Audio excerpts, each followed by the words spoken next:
Bienvenue dans cette nouvelle vidéo. Cette vidéo est la suite de la vidéo précédente, comment fabriquer un objet connecté. Dans la vidéo précédente, on a vu comment on peut intégrer un code en HTML à l'intérieur d'un code en C++ qui nous permet de configurer le module ESP8266 comme un point d'accès.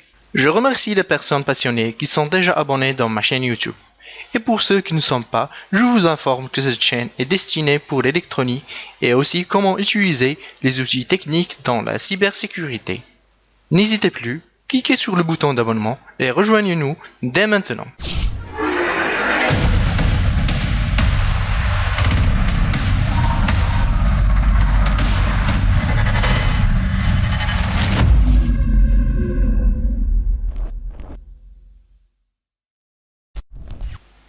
On va continuer la rédaction de notre code. La partie qu'on va écrire, c'est la routine qui nous permet d'afficher la page web lorsqu'on tape l'adresse IP dans le navigateur internet du module ESP8266. Donc on va commencer par les déclarations de la routine.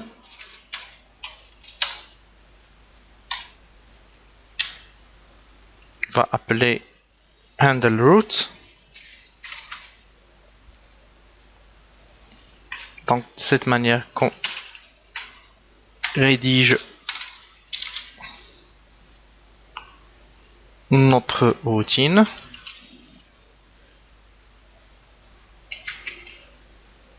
Donc, c'est une chaîne de caractères. On va déclarer par exemple le S, la variable S, comme chaîne de caractères.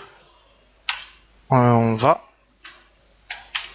dire que c'est la page d'accueil, main page. C'est ce qu'on a écrit ici. Ici, c'est la page d'accueil qui permet de faire apparaître, comme si vous n'avez pas vu la vidéo précédente, je vous invite de visionner la vidéo précédente. On a vu que dans l'éditeur de HTML, on a pu écrire ce code qui permet d'afficher deux boutons on-off.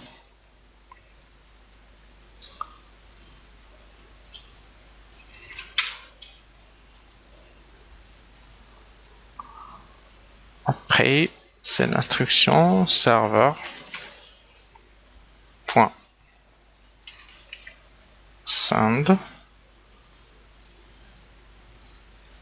Et on va écrire les paramètres. Donc les paramètres,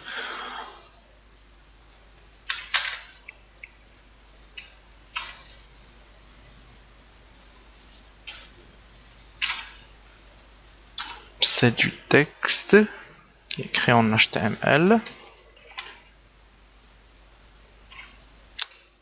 Est-ce qu'on va envoyer CS? D'accord?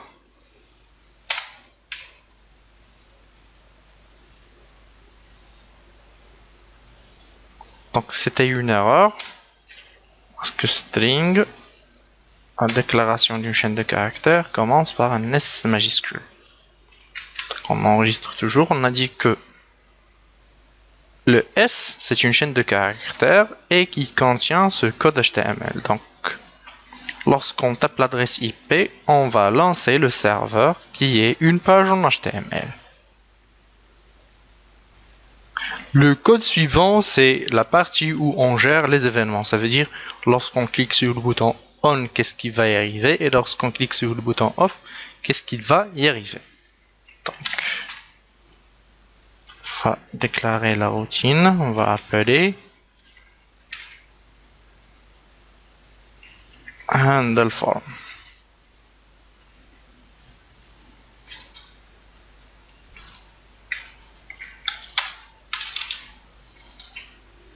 Donc, à l'intérieur, on va déclarer une chaîne de caractères. Et cette chaîne de caractères, c'est le nom des boutons qu'on a déjà déclarés.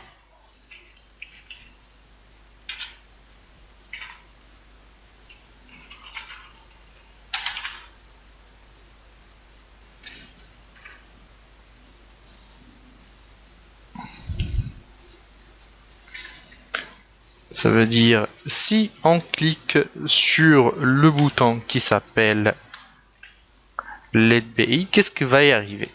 Donc, Si on clique sur le bouton LED BI, et si, c'est par if, si LED BI égale ici on,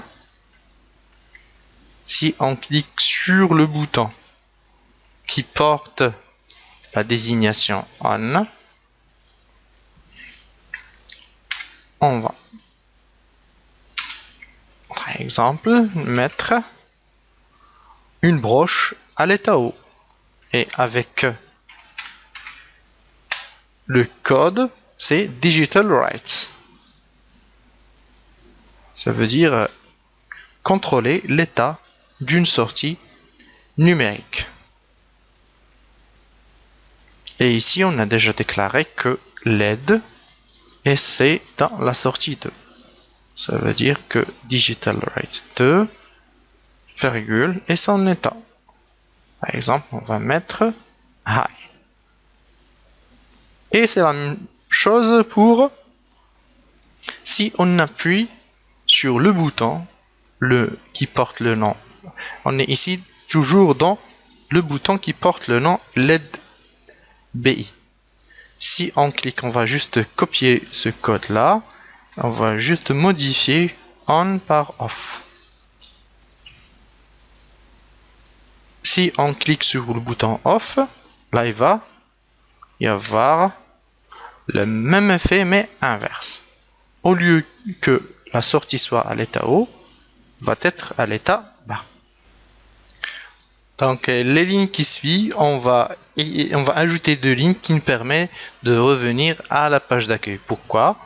On va expliquer ça. Donc ceci est le même code qu'on a introduit ici en HTML.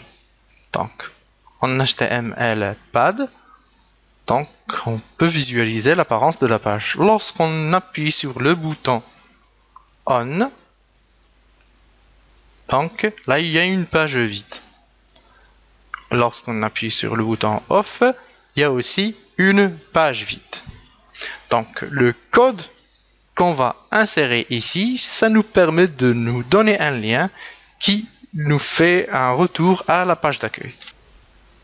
On va déclarer une chaîne de caractères par l'instruction string.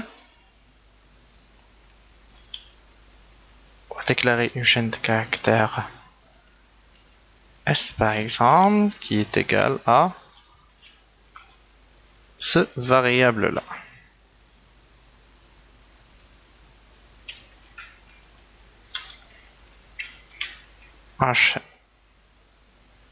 Href égale, ça veut dire donner l'accès à la page précédente. Et ce qu'on va mettre comme écriture, go to home page, par exemple. Et là, on va fermer la balise.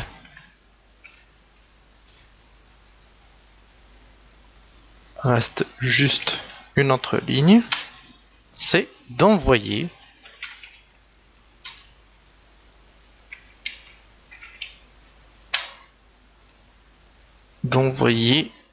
la chaîne de caractères qui nous permet d'envoyer la chaîne de caractères au navigateur qui nous permet de revenir dans la page d'accueil. Donc c'est du texte qui est écrit en HTML parce qu'on peut aussi introduire du CSS et du JavaScript. Ça, on va voir dans les prochaines vidéos. Donc, dans la prochaine vidéo, on va voir aussi plein d'exemples qui permettent de créer un portail captif et aussi des exemples très intéressants qui rentrent dans le domaine de la cybersécurité. Donc, dans le Void Setup, on va configurer ce qui va se passer lors du démarrage du module ESP8266. Donc, la première chose, on va configurer les broches de sortie. Ça veut dire, ici, on a la LED. on a configuré LED comme étant la sortie numéro 2. Si vous vous rappelez, c'est ici, la LED est sortie numéro 2. Donc, elle est en output, ça veut dire elle est en sortie. Il y a deux types de configuration des pins, que ce soit en input, en entrée ou bien en sortie. D'accord. Là, après, on va configurer le module ESP80, le module Wi-Fi ESP8266. Et Wi-Fi. Point. Soft. AP. On va configurer un access point. D'accord. Et ici, ce sera le SSID. Ça veut dire le nom. On a déjà attribué le nom ici. Le SSID c'est Wi-Fi AP. Et le mot de passe de 1 jusqu'à 9. Et le password.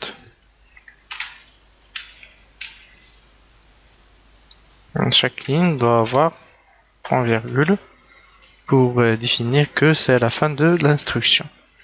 Et après, on doit lancer notre serveur. On doit mettre serveur point on, ça veut dire lancer le serveur. Et là, notre fichier se trouve dans la racine principale. Et on va lancer le handle root. Handle root. C'est cette partie-là.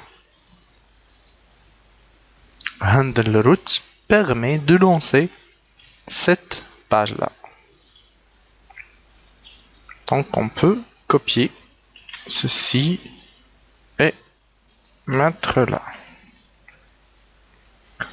D'accord. Et l'étape suivante consiste à... Et finalement, il nous reste juste qu'à ajouter cette ligne-là. C'est server.on, action page, ça veut dire gérer les actions que le client va manipuler sur la page. Et les actions sont relatives avec cette routine-là qui s'appelle handle form. Ça veut dire si on appuie sur le bouton qui porte le nom LED BI, il y a deux actions, ce soit le on ou le off. Si le on, il va y avoir cette action-là. Si le off, il va y avoir cette action-là. Et on va lancer le serveur. Finalement, la boucle fermée, la boucle infinie, consiste à ce qu'on lance le handle client. C'est une instruction qui permet de traiter les demandes de clients. La partie programme a pris fin. Il nous reste juste à compiler le programme. Donc, dans la prochaine vidéo, on va uploader le programme dans la carte domotique pour réaliser un test réel sur une lampe 220 volts par exemple. Si vous avez aimé la vidéo, likez et abonnez-vous.